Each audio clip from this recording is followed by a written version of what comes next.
In Olumo, the stories were no longer quiet. They traveled through glowing screens, across voices Kola had never had, into places he had never been. Some villagers whispered at sunset. Kola felt it too. Each new message, each reaction carried both joy and weight. The stories were alive, but they were changing in the hands of others. One evening, Baba Adebayo sat beside him under the old tree. "Not every story is meant to travel everywhere," he said gently. "Some stories need roots as much as wings." That night, Kola watched the village sleep. For the first time, he wondered if saving stories meant more than sharing them. Sade noticed the silence in him. "Change is good," she said softly, "but meaning matters.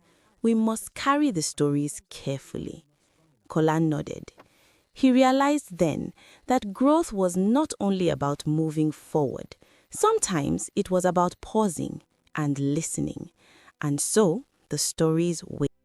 Stories once whispered by the elders now filled the air through glowing screens.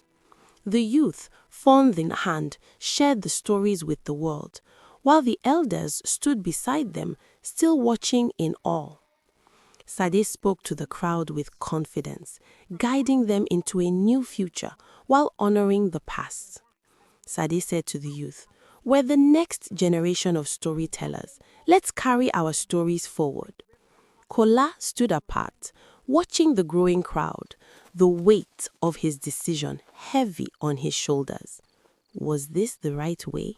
Would the stories stay true to their roots? Kola said to himself, "Have we changed them too much?" Sade approached, her presence calm and reassuring. Sade smiled.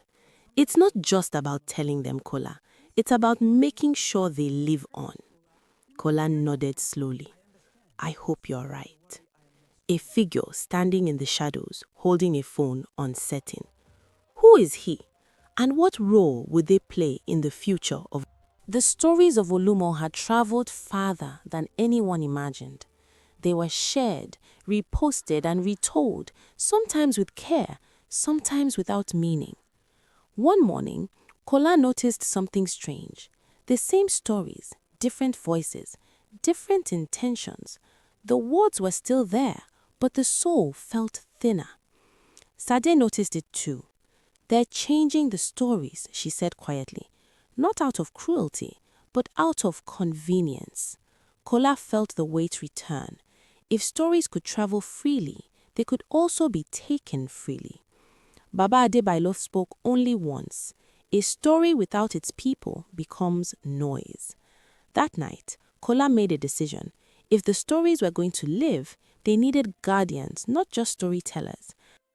The stories of Olumo no longer wandered alone. They were watched over, carried with care, told with purpose. Kola understood now. Freedom without responsibility was not preservation. And Sade understood something too. Stories survive best when many hands protect them. Under the ancient tree, a new agreement was formed. Not rules, but values. The stories would travel, but they would never forget where they came from.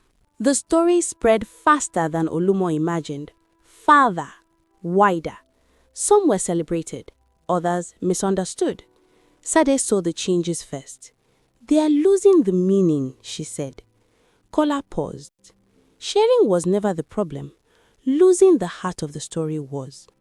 That was the moment they realized stories don't just need freedom, they need guidance. Olumo gathered one last time. Old voices, new voices, one story. The tales no longer depended on Kola or Sade. They lived in the people. The youth spoke. The elders smiled. The stories were safe. Not because they were controlled, but because they were remembered. And so Olumo learned the truth. Stories don't end.